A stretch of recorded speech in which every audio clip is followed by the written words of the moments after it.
Hyderabad next లెవెల్కి వెళ్ళబోతోంది. ఈ సిటీకి ఉన్న పవర్ అలాంటిది.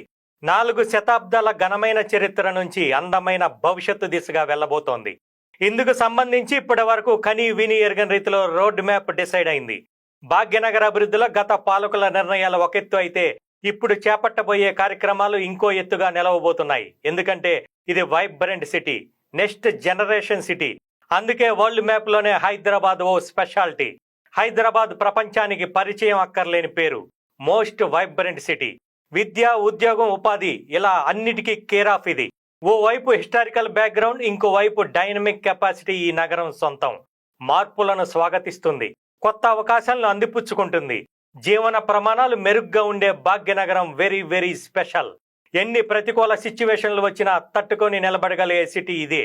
ఒక అవకాశాల గని, కొత్త ఉపాధిని సృష్టించే హబ్. అలాంటి నగరం నెక్స్ట్ లెవెల్కి వెళ్తే ఎలా ఉంటుంది?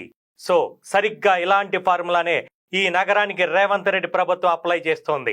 హైదరాబాద్ని నెక్స్ట్ లెవెల్కి తీసుకెళ్లేందుకు ఇప్పటికే రోడ్డు మ్యాప్ ఖరారు చేసింది. హైదరాబాద్కు ఇప్పుడున్న సిచ్యువేషన్లో ఏ రంగం తీసుకున్న డోకానే లేదు.